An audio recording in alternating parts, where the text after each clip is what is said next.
আবার জামাতের সঙ্গে আওয়ামী লীগ মিলাপত করছে, সমস্ত দোষ বিএনপির উপরে আসছে।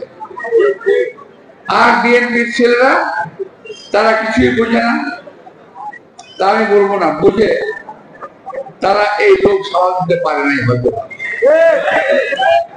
আমি আজকে বলে যেতে চাই, আমাদের নেতা তারেক রহমান সাহেব পরিষ্কার ভাষায় বলেছেন, বিএনপিতে কোনো সন্ত্রাসী, কোনো চাঁদাবাজ, কোনো দখলদারের জায়গা হবে না। এখনো যদি কেউ সামাল না দেন, এখনো যদি নিজেকে ঠিক না করেন, তাহলে যদি খবর আসে ইনশাল্লাহ আপনাদের বিরুদ্ধে ব্যবস্থা নেওয়া হবে।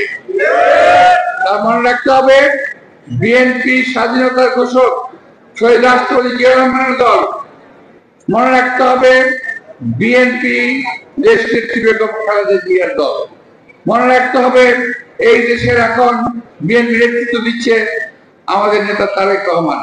সুতরাং এখানে চাঁদাবাজির কোন জায়গা নাই, এখানে দখলদারির কোন জায়গা নাই। মঞ্চে দাঁড়িয়ে কিন্তু আমাদের অনেক দখলদার করে বক্তৃতা দেয়, দখলদারি করার লাগে। বুঝতে পারছেন আমাদের অবস্থাটা? সকলেই মঞ্চে দাঁড়িয়ে চাঁদাবাজি, দখলদারি কথা বলে, আর বাইরে গিয়ে অপকর্মটা শুরু করে। তো এখন আমরা এই ধরনের লোকগুলো কিন্তু আমরা চিনি, আমরা জানি। সাবধান হয়ে যাবেন, চাঁদাবাজের জায়গা বিএনপিতে নাই, এবং যারা করতেছে তারা বিএনপির লোক না,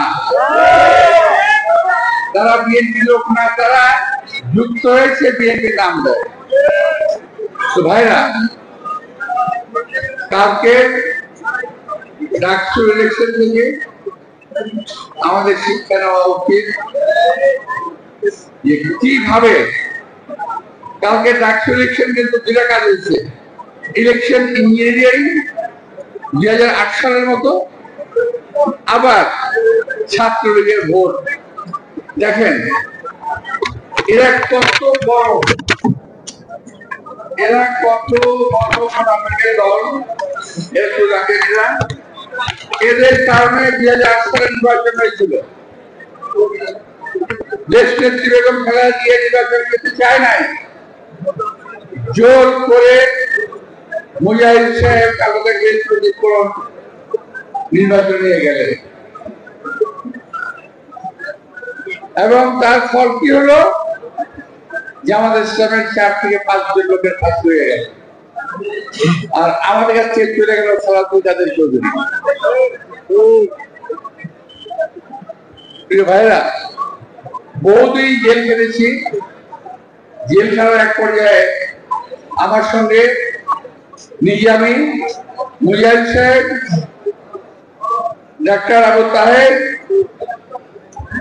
এবং যাদের প্রায় 4 জন ফাঁসি হয়েছে, এরা কিন্তু সকলেই আমার সঙ্গে ছিল। আমরা একসঙ্গে ছিলাম, একই জেলে একই সময় ছিলাম। আমি একদিন নিজামী সাহেবকে জিজ্ঞেস করলাম, নিজামী সাহেবকে সন্তানকে বলছি, জামাতের বোধ হয় আর নেতা আসবে না এমন, উনি একমাত্র লোক সত্যিকার অর্থেই একজন জ্ঞানী লোক ছিলেন। ওনাকে আমি জিজ্ঞেস করলাম, হুজুর আপনি নির্বাচনে কেন গেলেন বলুন তো? নিজে তো গেলেন, আমাদের নিয়ে গেলেন, মারলেন তো আমাদের জেলখানায় বসে। উনি বললেন, আমি ভাই এই ব্যাপারে কিছু বলবো না। নীরব থাকলেন। পাশে ছিল মুজাহিদ সাহেব, ওনার সঙ্গে আমার বয়স একটা তফাৎ ছিল না। তো ওনাকে আমি জিজ্ঞেস করলাম, এই যে নিজামী সাহেব কেন নির্বাচন গেলেন, কেন?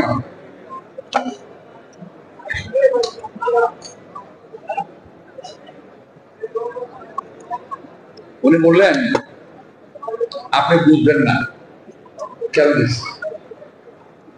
আজকে উনি যদি আজকে দুর্ভাগ্য ওই নির্বাচন কিন্তু ওনাদেরকে ফাঁসির দিকে নিয়ে গেল। ওনাদের 5 থেকে 6 জনের ফাঁসি হলো। তারপর দেখেন আওয়ামী লীগের সঙ্গে তাদের প্রেম কিন্তু ছোটে না, এখনো আওয়ামী লীগের সঙ্গে তাদের সম্পর্ক আছে। এই নির্বাচনও ভারতে বসে বসে তারা ইলেকশন দিয়েছে জামাতকে ভোট দিতে হবে, অর্থাৎ বিএনপি কে ধ্বংস করলে পরে